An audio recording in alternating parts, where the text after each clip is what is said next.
किसान 40 किसान जिनको सलाम करते हैं, जो यहाँ पर शहीद हो गए धरने में, मतलब जो किसान के आंदोलन में 40 किसानों ने अपनी जान दे दी और इस दुनिया से चले गए, तब भी किसान को नहीं सूझा।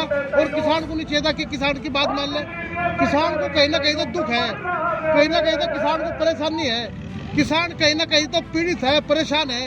जो किसान दिल्ली में ठंडी सड़कों पर और ऐसी जगह पड़ा हुआ और अपनी बात बनाने के लिए सरकार से बार बार अपनी आवाज उठा रहा और सरकार से कह रहा, लेकिन सरकार से मैं कहना चाह रहा हूँ, अपने माननीय प्रधानमंत्री मोदी जी से, अपने माननीय कृषि मंत्री जी से, माननीय अपने गृह मंत्री अमित शाह से, कि किसानों की बात मान ले, इसी में सरकार का फायदा होगा।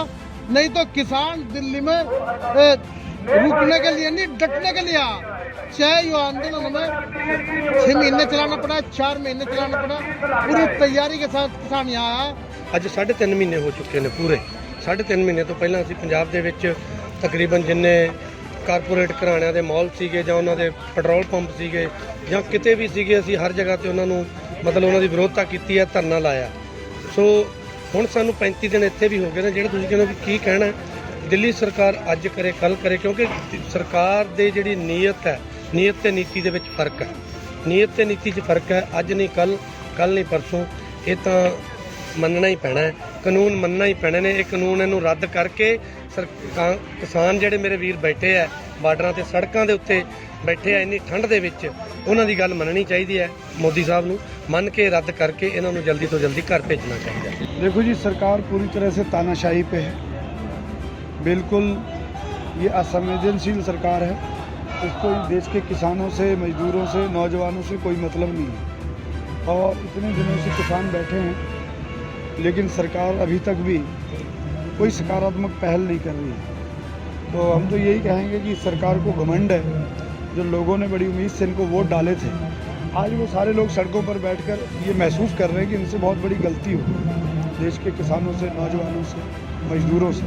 ये सरकार पर विश्वास किया, तो उसी का खामियाजा हम सब लोग भुगत रहे हैं। सरकार के पास एक चिट्ठी जाती है मात्र एक आदमी के सिग्नेचर होकर, और उस पर यूपी गवर्नमेंट के पास जब जाती है तो यूपी गवर्नमेंट उस पर एक अध्यादेश पारित कर देती है कि कोई भी अपनी गाड़ी के शीशे पे या कहीं पे भी अपनी कास्ट नहीं लिख पाएगा। कास्ट से तो एक आदमी से, तो मतलब एक आदमी की चिट्ठी से तो पूरा का पूरा कानून बना दिया।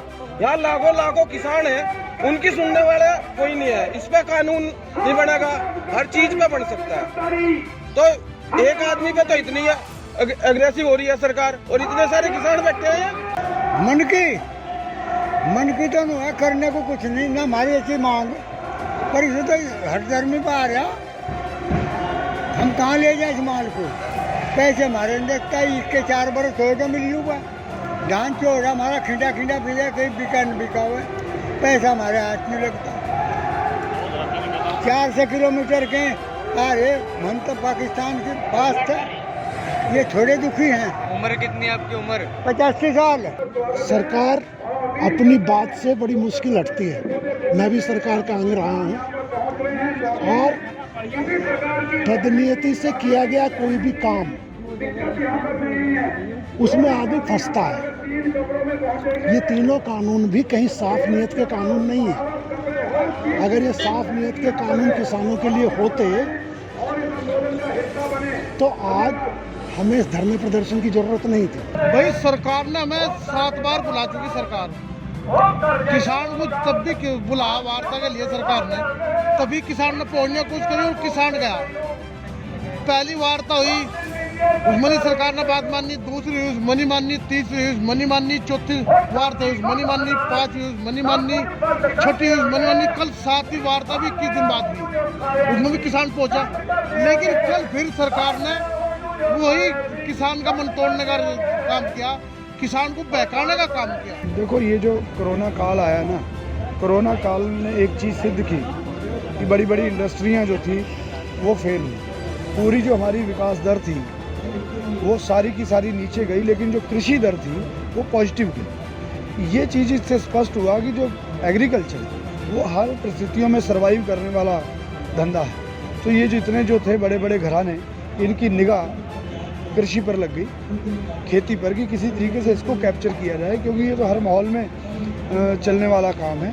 उसी के तहत ये सारी योजनाएं बनी कि किसानों की ज़मीन किसी तरीके से उद्योगपतियों के पे आए, बड़े बड़े कॉरपोरेट घराने उस पर खेती करें और किसान एज ए मजदूर उसमें काम करें। ऐसी योजना इस सरकार की है। 50 लोग मर चुके। अगर सरकार यही चाहती है कि यहाँ हजारों हजार किसान मर जाए भूखे प्यासे, मतलब, लेकिन सरकार हमने ही बनाई हुई, हमारी सरकार है। और सरकार की नीयत ये होनी चाहिए, नीति भी होनी चाहिए कि आम नागरिक के अधिकारों की रक्षा करें। और आम नागरिक हम भी हैं, किसान भी आम नागरिक है यार। हम अपनी पीड़ा कहने आए हुए हैं, सुन लो। जब से सरकार बनी इसने जो भी कानून लागू करा वो आज तक वापसी नहीं लिया, ना किसी ने इसका विरोध करा। गलत कह रहा तो नहीं ना, इसका किसी ने विरोध नहीं करा। और ईशा नू दिखाई देगी ये जो जनता है ये पागल है और मूर्ख है, इसलिए जो तुम कर रहे हो वो चलेगा। सरकार किसानों को हल्के में ले रही है। हाँ, सरकार समझ रही थी कि किसान आया दिल्ली में और 2 दिन 4 दिन बैठने के साथ चल जाएगा, लेकिन किसान जो है दिल्ली में जो वापिस जाने के लिए नहीं आया वापिस जाने के लिए। सरकार अगर ये कानून वापस ले ले, किसान की बात मान ले, लेकिन सरकार को ऐसा दिख नहीं रहा कि सरकार जो है ना अपना कानून वापस ले ले। सरकार अगर कानून वापस नहीं लाएगी तो किसान की दिल्ली से घर वापसी नहीं होगी। सरकार ने जो गंभीरता अपनानी चाहिए और किसानों के लिए अगर बिल लाए हैं तो किसान प्रतिनिधियों से बात तो कर लेते, किसान प्रतिनिधियों का भी विचार उसमें समाहित कर लेते। और हमारा क्या विचार है, हम तो 2 विचार कह रहे हैं। एक आम पब्लिक का कि भाई आप डिसाइड कर दो इसी बिल में, ये कह दो कि 20 रुपए में कोई चीज़ खरीदेगा 30 से ऊपर नहीं बेच पाएगा, खत्म। और एक हमारा डिसाइड कर दो कि इससे नीचे कोई खरीद नहीं पाएगा। तो सब बिल्कुल ठीक। फायदा हो तो क्या? अभी जो एमएसपी जिसे सरकार में गए, एमएसपी पे जहाँ हमारी बिल्कुल निर्णायक लड़ाई है। सरकार कहती है कि एमएसपी पर आपकी सारी फसल खरीदी जाएगी।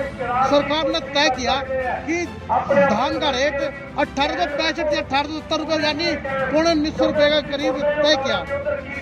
अब जिस किसान ने 20 किले या 10 किले या 5 किले जिसके पास धान था, जो फसल उसकी 2 लाख रुपए बिकनी चाहिए थी, वो फसल उसकी 90,000 70,000 रुपये बिकी।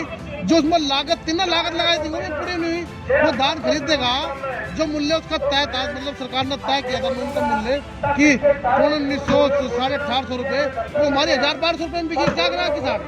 मक्के का जो तय किया था सरकार ने कि वो 1600 रुपये खरीदने जाएगा, तो हमारे 800 1000 रुपये बिका।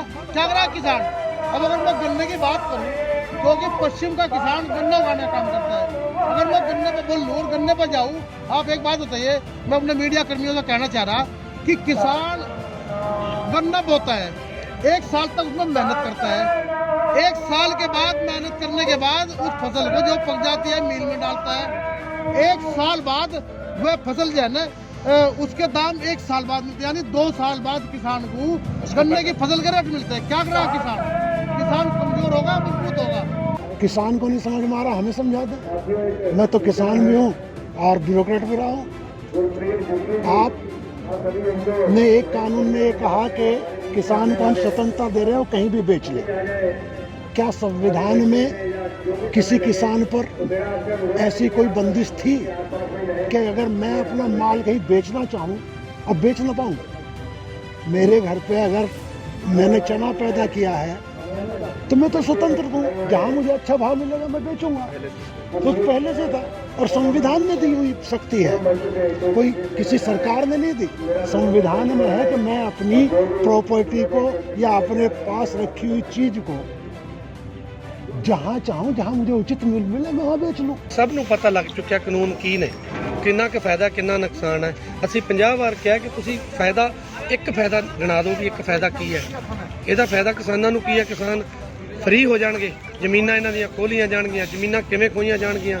ਇਹ ਇਕੱਲੇ ਕਿਸਾਨ ਦਾ ਉਲਟ ਨਹੀਂ ਹੈਗਾ ਕਾਨੂੰਨ, ਇਹ ਹਰ ਜਿਹੜਾ ਬੰਦਾ ਨਿਵਾਲਾ ਲੈਂਦਾ ਹੈ, ਰੋਟੀ ਖਾਂਦਾ ਹੈ, ਰੋਜ਼ਗਾਰ ਖਾਂਦਾ, ਉਸ ਹਰ ਬੰਦੇ ਲਈ ਇਹ ਜਿਹੜਾ ਕਾਨੂੰਨ ਹੈ ਬੜਾ ਗਲਤ ਹੈ। ਕਿਉਂਕਿ ਜਿਹੜੀ ਸਾਡੀ ਅੱਜ ਤੁਸੀਂ ਲਾ ਲਓ ਮੱਕੀ ਹੈ, ਮੱਕੀ 1850 ਰੁਪਏ ਇਹਨਾਂ ਨੇ ਰੇਟ ਰੱਖਿਆ, 850 ਨੂੰ ਵਿਕ ਰਹੀ ਹੈ। 850 ਲੈ ਕੇ ਸਾਡੇ ਤੋਂ 150 ਰੁਪਏ 150 ਰੁਪਏ ਕਿਲੋ ਮੱਕੀ ਦਾ ਆਟਾ ਰਿਲਾਇੰਸ ਦੇ ਤੁਸੀਂ ਸ਼ੋਰੂਮ ਚੋਂ ਲੈ ਸਕਦੇ ਹੋ। ਆਪ ਚੈੱਕ ਕਰ ਲਓ ਬੇਸ਼ੱਕ। ਕਿਵੇਂ ਬਚੇਗਾ? ਆਮ ਬੰਦਾ, ਦੁਕਾਨਦਾਰ, ਆਮ ਮਜ਼ਦੂਰ, ਆਮ ਜਿਹੜਾ ਬੰਦਾ ਕਿਵੇਂ ਬਚੇਗਾ? ਮੋਦੀ ਸਾਹਿਬ ਤਾਂ ਤੀਜੇ ਦਿਨ ਮਨ ਕੀ ਬਾਤ ਕਰਨ ਬੈਠ ਜਾਂਦੇ ਨੇ, ਜਨ ਕੀ ਬਾਤ ਹੀ ਨਹੀਂ ਕਰਦੇ। ਜਨ ਦੀ ਬਾਤ ਸੁਣਨੀ ਚਾਹੀਦੀ ਹੈ। ਮੋਦੀ ਸਾਹਿਬ ਵੀ ਇਹਨਾਂ ਲੋਕਾਂ ਕਰਕੇ ने, लोग ने तो मोदी है, जो लोग नहीं तो फिर कुछ भी नहीं। देखो ये कानून जो बने हैं एसी कमरे में बैठ के बने कानून बने हैं, अगर यही किसानों की राय लेके बताते हैं कि ये ऐसा ऐसा होना है ना, तो तब हमारे फायदे में होता ना। ये तो आपके हिसाब से किसको फायदा हो रहा है? ये पूंजीपति को फायदा हो रहा है, अडानी अंबानी को फायदा हो रहा है, उनमें जो बड़े बड़े पूंजीपति बने हैं उनको फायदा हो रहा है। इसमें हमारा कोई, किसानों का कोई फायदा नहीं है उसमें। जी किसान के पास सिर्फ जो किसान उगाता है वो खाने के लायक चीज़ें, अगर आयु डबल होगी तो वो किसके ऊपर बोझ बढ़ेगा? आम पब्लिक पे बढ़ेगा। अगर हमारी आयु डबल होगी तो बाजार में महंगाई बढ़ेगी। ठीक है, हाँ जी। जो चीज़ आज हम सरकार ये कहना, हमारे पास आज हम जो गेहूँ है, धान है, हम 1880 रुपये को MSP है, सरकारी रेट है, हम 1200-1300 को बेच रहे हैं। ठीक है जी। अगर सरकार कह रही है डबल होगी, सरकार के आंकड़े से 1800 का डबल 3600 रुपये होगा। सर वो 3600 का मार्केट में अपना 8600 का बिकेगा। नोटबंदी में बड़ा फायदा होना था, सब लोग समझ नहीं पा रहे कितना फायदा हुआ। GST सब लोग समझ नहीं पा रहे, बड़ा फायदा होगा, क्या फायदा होगा? कोई भी काम इन्होंने किया यही कह के किया कि लोग समझ नहीं पा रहे। इनका ये कहते कहते लोग अब समझ गए हैं। परेशानी सरकार की इस बात की नहीं है कि लोग नहीं समझ पा रहे हैं, परेशानी इस बात की है कि लोग समझ क्यों गए हैं कि जो सरकार की योजना है उसको समझ गए हैं किसान, इसलिए सड़क पर है। एक बात बताओ मुझे, मेरा फायदे की सामान है और मुझे फायदा चाहता नहीं, वापिस कर लो ना। हमें नहीं चाहिए, हमें नहीं चाहिए फायदा। हम लॉस में, ठीक है, आज से पहले नहीं लॉस में थे। तो आपके हिसाब से फायदा किसको होगा इस बिल से? व्यापारी को होगा, बड़े बड़े व्यापारियों को होगा। योगपति जो है चौधरी साहब ने जमींदारी खात्मा किया, तब जाके हम थोड़े बहुत किसान बन पाए, अपने बच्चों को थोड़ी थोड़ी रोटी दे पाए। अब फिर वही स्थिति कर दे कि इस हमारी जमीन पे उद्योगपतियों का कब्जा हो जा, उनके हिसाब से हम खेती बोवे। किसान से अलग एक आदमी ऐसा बता दो जो अपने, जो भी मैन्युफैक्चर करता है, अपनी कोई भी ऐसी एक चीज बता दो जिसका रेट वो निर्धारित न करता हो। किसान की एक चीज आप ऐसी बता दो जिसका निर्धारित करता हो वो रेट, किसी का भी, एक का भी। हमें तो सांस आना बंद हो गया। मोदी जी तो कह रहे हैं कि बहुत फायदा, हमें सांस आना बंद हो गया। बार बार किसानों को भगा रहे हैं भाई, इस पे, इस कानून से किसानों को बहुत फायदा हुआ। अगर किसान को फायदा लगता तो किसान यहाँ क्यों आता? फायदा लग नहीं रहा, फायदा है नहीं। सरकार ने अपने एजेंट गाँव तक पहुँचा दिए कि किसानों को समझाओ, अधिकारियों कह दिया किसानों को समझाओ इस कानून से फायदा है, लेकिन किसान को पता है ना कानून से क्या फायदा तो होना नहीं। अगर फायदा होता तो किसान यहाँ इतनी सर्दी में क्यों आता? बताओ क्या करेगा किसान यहाँ? 36 किसके पास टाइम है? ਇਹ ਬਾਬੇ ਨਾਨਕ ਦਾ 20 ਰੁਪਏ ਦਾ ਚਲਾਇਆ ਹੋਇਆ ਲੰਗਰ 550 ਸਾਲ ਦਾ ਚੱਲਦਾ ਹੈ। 550 ਸਾਲ ਹੋਰ ਇਸੇ ਤਰ੍ਹਾਂ ਬੈਠੇ ਰਹੀਏ ਤਾਂ ਵੀ ਨਹੀਂ ਖਤਮ ਹੋਣਾ। ਕੋਈ ਫੰਡਿੰਗ ਨਹੀਂ ਕਿਤੋਂ ਹੋ ਰਹੀ, ਸਿਰਫ ਇਹਦਾ ਫੰਡਾ ਹੈ, ਫੰਡਿੰਗ ਨਹੀਂ ਫੰਡਾ ਹੈ। ਬਿਲਕੁਲ ਗਲਤ ਕਹਿ ਰਿਹਾ ਜਿਹੜੀ ਤੁਸੀਂ ਗੱਲ ਕਰਦੇ ਹੋ ਕਿ ਖਾਲਿਸਤਾਨੀ ਕਹਿ ਰਿਹਾ, ਇਹ ਧੱਬਾ ਲਾ ਰਿਹਾ। ਆ ਕੇ ਦੇਖੇ, ਇਹਨੂੰ ਪਤਾ ਲੱਗੇ ਖਾਲਿਸਤਾਨੀ ਨੇ ਕਿ ਕੌਣ ਨੇ। ਇਹ ਉਹ ਲੋਕ ਨੇ ਜਿਨ੍ਹਾਂ ਨੂੰ ਜ਼ਮੀਨ ਦੇ ਵਿੱਚ ਉਂਗਲ ਰੱਖ ਕੇ ਪਤਾ ਲੱਗ ਜਾਂਦਾ ਕਿ ਅਸੀਂ ਬੀਜ ਹੈ, ਜਿਹੜਾ ਬੀਜ ਹੈ ਉਹ ਕਿੰਨਾ ਗਹਿਰਾ ਬੋਣਾ ਤੇ ਕਿੰਨੇ ਦਿਨ ਦੇ ਵਿੱਚ ਉੱਗ ਪੈਂਦਾ। ਇੰਨੇ ਵੱਡੇ, ਇੰਨੇ ਸਿਆਣੇ ਲੋਕ ਨੇ। ਇਹਨਾਂ ਨੂੰ ਅੱਤਵਾਦੀ ਕਹਿੰਦਾ, ਜਿਹੜੇ 10 ਨੋਹਾਂ ਦੀ ਕਿਰਤ ਕਰਕੇ खाते ने उन्होंने अतवादी कहता। शर्म आनी चाहिए मोदी। ये तो आंदोलन को बदनाम करने की साजिश आज से नहीं रही, शुरू से सरकार की रही है। कभी खालिस्तानी, कभी उलागावदी। भाई शुरू आप ऐसे एक चीज़ देखो ना, शिवसेना जब शिवसेना इनके साथ थी तब तो वो हिंदूवादी थे। अब जैसे वो अलग हो गए तो वो भैया वो अब कट्टरवादी हो रहे हैं, वो अलग जा रहे हैं, वो हिंदू है ही नहीं है। सर्टिफिकेट देने का अधिकार खाली बीजेपी के पास है और किसी के पास नहीं है। अगर वो हिंदू है तो वो सर्टिफिकेट लेके आएगा। बीजेपी तो सर्टिफिकेट देती है, ऐसा नहीं है। यहाँ पे जितने आंदोलनकारी है, जितने किसान हैं, वो सब किसान ही है, ऐसा कोई नहीं है खालिस्तानी, कोई नहीं है। सरकार गुमराह कर रही है। ना यहाँ पे कोई खालिस्तानी है, ना यहाँ पे कोई पाकिस्तानी है। सर यहाँ पे सिर्फ हिंदुस्तानी है, सिर्फ इंडिया के ही लोग हैं। यहाँ पे कोई भी खालिस्तानी नहीं है। बाकी सरकार, ये कुछ मीडिया के कुछ भाई लोग ऐसा प्रयास कर रहे हैं, गांव में जाके किसानों के पास दिखा रहे हैं, हाँ भी जो असली किसान है वह गांव में बैठा है, ठीक है जी। और यहाँ पे जो है नकली किसान है। हाँ जी सर, मैं नकली किसान हूँ। मेरे पास एक थोड़ा सा महंगा फ़ोन भी है, मेरे 5000 की पैंट भी है, ठीक है सर। और मैं सरकार की अपनी बनाई हुई ऐप है मैं आपको ऑनलाइन उसके ऊपर, ये जेब में मेरा आधार कार्ड है, ठीक है सर, और ये सरकार की बनाई हुई ऐप है बुलेट, उसके ऊपर 11.5 एकड़ मेरे नाम रकबा है, मैं आपको दिखा भी सकता हूँ। और मेरे साथ कम से कम नहीं तो 150 लोग आए हैं। ये बुलेट यूपी बुलेट है, ये सरकार की ऐप है, ठीक है। ये चलते हैं जी इसके ऊपर। देश की सरकार ऐसा कहती है तो सरकार अपने निकम्मेपन को प्रदर्शित कर रही है कि इतनी निकम्मी सरकार है कि उसकी सरकार के रहते हुए यहाँ खालिस्तानी, पाकिस्तानी, अफगानिस्तानी, उग्रवादी कितने लोग रोडों पे बैठे हैं। ये तो सरकार का निकम्मापन है। ये तो ये कह कर ये सरकार साबित कर रही है कि इससे निकम्मी सरकार कोई है नहीं। किसान दलाल हो सकता है, आतंकवादी हो सकता है, क्या किसान का बच्चा है सीमा पे? खालिस्तानी भी कह रहे हैं। कौन से नेता है बीजेपी के, कौन से नेता का बच्चा सीमा पे है बताओ? कौन से व्यापारी का है तो पता क्या है? वो सेकंड लेफ्टिनेंट के पद से ऊपर है, क्योंकि वे एक बात बताओ, उनके पास पैसा है, पावर है। हम अपने बच्चे को कहाँ दिला देंगे? यहाँ पे दिला देंगे इतनी फैसिलिटी? या उनको मतलब कोचिंग होती है इतनी, एनडीए की, सीडीएस की कोचिंग कहाँ करवाएंगे? देखो सारी उंगली एक बराबर नहीं होती। अब थोड़े जो चैनल, जो मेन चैनल वो साहब उसको क्या करती है, जब किसानों को बात रखनी होती है वो क्या करती है, अलग नजरिए से दिखाते हैं, ठीक है। एक जैसे अब मैं कोई एग्जांपल आपको देता हूँ, यहाँ पर कोई चीज़ गलत हो जाती है, आंदोलन चल रहा, कोई ना कोई दुर्भाग्यपूर्ण कोई चीज़ हो जाती है ऐसी, तो जैसे कि एक एम्बुलेंस परसों चोट चली गई, वो वापस आ रही थी, तो वापस किसी कारण आ गई, उन्होंने वो रिकॉर्ड कर लिया कि एम्बुलेंस का रास्ता रोका हुआ है।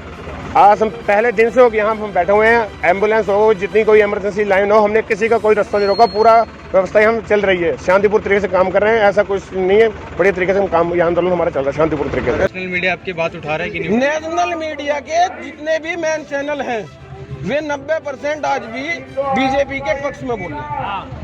10% आता है किसान के पक्ष में, बाकी 90% क्यों डिबेट करवा रहे? किस चीज की डिबेट हो रही है?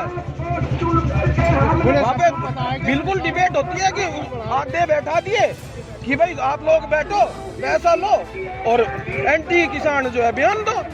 न नेशनल मीडिया दिखा रहा, न आम पब्लिक ये सोच पा रही है अभी तक। ये किसान का आंदोलन नहीं है, किसान जो है अपने लिए नहीं लड़ रहे, अपना तो इनका केवल वो है कि एमएसपी मिल जाए। 3/7 हटने से, अनअकाउंटेबल होल्डिंग होने से आम पब्लिक मरेगी। कालाबाजारी को आपने ओपन कर देंगे तो आम पब्लिक पे असर होगा। हम तो 10 कुंटल गेहूं हमने पैदा किया, 2 अपने खाने के लिए रोक लेंगे, 8 बेच लेंगे। लेकिन जब आपके पास अगर गेहूं खाने के लिए आप बाजार में जाएंगे और वहाँ आपको यही 20 रुपए किलो की चीज 50 रुपए में मिलेगी, तो आम पब्लिक के लिए। बिल अभी बाद में आए, बिल बने बाद में, लेकिन अडानी के, अंबानी के गोदाम पहले बने। तो इसका कहने का मतलब ये है कि जब उनको गोदाम बन गए, वैसी स्ट्रक्चर उन्होंने सारी खड़ी कर ली, तो ये तो सारे के सारे बिल हमें लगता है कि पूंजीपतियों ने खुद ड्राफ्ट करके दिए होंगे। मोदी जी की सरकार ने या कैबिनेट ने तो मोहर लगाई है बस। तो उन्हीं लोगों का दबाव है जिनसे ये चुनाव के टाइम पे फंडिंग लेते हैं, बड़ी बड़ी फंडिंग के माध्यम से ये जो काम चला रहे हैं, वो एहसान उद्योगपतियों को, पूंजीपतियों को उतारना चाहते हैं। और उन्हीं का, अडानी अंबानी का जो मेन इसमें रोल दिखाई दे रहा है, और वो स्पष्ट है।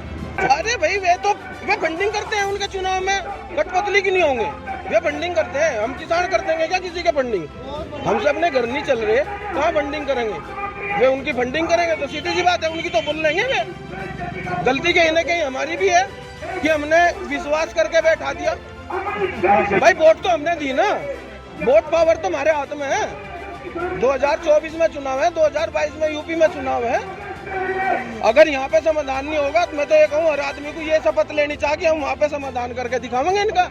लेकिन ये बिल जो है, अगर इनको आप पढ़ेंगे तो ये बिल पूरे के पूरे ऐसे आभासित होता है कि ये कॉरपोरेट के फेवर में है और किसान के हित में है या अहित में है, इस पे तो कभी डिस्कशन हो जाएगा।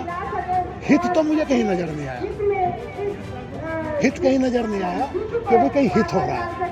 और ये आज इन बिलों को आप लागू कर दीजिए और 2 साल बाद फिर हम मिलेंगे और मैं आपको बताऊंगा कि यही मंडियां जो आज हमने ब्लॉक स्तर तक खोली हुई हैं, ये सब बंद हो जाएंगी, ऑक्शन में लगेंगी और ये भी कॉरपोरेट्स के पास पहुंच जाएगी। 2 साल अगर हमें एमएसपी नहीं मिली और जिस भी तरीके से आपने भंडारण की लिमिट हटा दी, 3/60 कालाबाजारी को बिल्कुल ओपन कर दिया, तो अगर मेरे पास पैसा है मैं पूरे गांव की फसल खरीदूंगा, अपने पास रखूंगा। कोई ऐसा इंस्ट्रूमेंट ही नहीं हमने छोड़ा। 3/7 भी एक इंस्ट्रूमेंट था, वो जमाखोरी के विरुद्ध एक इंस्ट्रूमेंट था। गवर्नमेंट जिसको चाहती थी एक लिमिट डिसाइड की हुई थी कि ये आड़ती 500 बोरी रख सकता है, 500 से ऊपर होते ही हम इसके यहाँ छापा मार सकते थे, कालाबाजारी पर रोक लगती थी। आज आपने वो हटा ली। प्रधानमंत्री ने वादा कर रखा मैं 15 लाख रुपए दूंगा, भगावे की तो बहुत बात होली। अब तो किसान या जनता भगावे मारती चली जा रही, अब इसमें भगावा नहीं होगा किसी भी प्रकार का। अब तो भाई जब तक हमारी बात माननी नहीं जाएगी हम यहाँ से जाने वापिस नहीं जानेगा। नहीं ਲੈਣ ਦਾ ਤਾਂ ਮਤਲਬ ਹੀ ਨਹੀਂ, ਸਾਡੇ ਕੋਲ ਦੂਜਾ ਜਵਾਬ ਹੀ ਨਹੀਂ, ਇਹ ਲੈਣੇ ਹੀ ਪੈਣੇ ਨੇ ਬਸ। ਧੰਨਾ ਭਗਤ ਹੋਇਆ, ਜੱਟ ਸੀ ਉਹ, ਖੇਤੀ ਕਰਨ ਵਾਲਾ ਕਿਸਾਨ ਸੀ, ਉਹਨੂੰ ਧੋਖੇ ਨਾਲ ਇੱਕ ਪੰਡਤ ਨੇ ਪੱਥਰ ਦੇਤਾ ਸੀ ਠਾਕਰ, ਕਹਿੰਦਾ ਇਹ ਰੱਬ ਹੈ। ਉਹਨੇ ਤਾਂ ਉਹਨੂੰ ਪੂਜ ਕੇ ਕਹਿੰਦਾ ਤੈਨੂੰ ਰੋਟੀ ਖਵਾਉਣੀ ਹੈ, ਉਹਦੇ ਚੋਂ ਵੀ ਅਖੀਰ ਹੱਥ ਨਿਕਲੇ ਰੋਟੀ ਖਾਣੀ ਪਈ ਸੀ। ਇਹ ਧੰਨੇ ਭਗਤ ਨੇ ਜਿਹੜੇ ਬੈਠੇ ਨੇ ਜੱਟ ਜ਼ਿਮੀਂਦਾਰ ਕਿਸਾਨ ਮਜ਼ਦੂਰ, ਇਹ ਤਾਂ ਮੰਨਣੀ ਪੈਣੀ। ਅੱਜ ਮੰਨ ਲਵੇ ਕੱਲ ਮੰਨ ਲਵੇ, ਜਿੰਨੀ ਜ਼ਿਆਦਾ ਲੇਟ ਕਰ ਰਿਹਾ ਉਨੀ ਮੋਦੀ ਦੀ ਪੂਰੇ ਵਰਲਡ ਦੇ ਵਿੱਚ ਗੰਦੀ ਹੋ ਰਹੀ ਹੈ, ਗੰਦੀ होएगी। सरकार देखो मानेगी, किसान ये डटा रहेगा जब तक काले कानून वापस नहीं जाते ना, तब तक सरकार, हम पूरे किसान पूरी दृढ़ता के साथ यहीं बैठा हुआ है। क्या बता आज बढ़न नहीं देते, हमें दिल्ली से मोल ले ली, हमें तो दिल्ली में बढ़न नहीं देते। 5 साल को बहना मान कुछ देगा, क्या हिम्मत कर रहे अरनू कह दें गंवार लोग हैं गांव के, ये जबरदस्ती दिखावे। पहुंच गई है हुण बड़ी दूर दिल्लीए, गल पहुंच गई है हुण बड़ी दूर दिल्लीए, नहीं असीं जितांगे जितांगे हाँ जितांगे जरूर दिल्लीए, नहीं असीं जितांगे जितांगे हाँ जितांगे जरूर दिल्लीए, नहीं असीं जितांगे। खाली मुड़दे नहीं घर असीं कह के आए हाँ, ऐसी गुड़ती गुरां तो असीं लैके आए हाँ। खाली मुड़दे नहीं घर असीं कह के आए हाँ, ऐसी गुड़ती गुरां तो असीं लैके आए हाँ। ओ तेरा कड्डांगे दिमाग चों फतूर दिल्लीए, कड्डांगे दिमाग चों फतूर दिल्लीए, नहीं असीं जितांगे जितांगे हाँ जितांगे जरूर दिल्लीए, नहीं असीं जितांगे जितांगे हाँ जितांगे जरूर दिल्लीए, नहीं असीं जितांगे।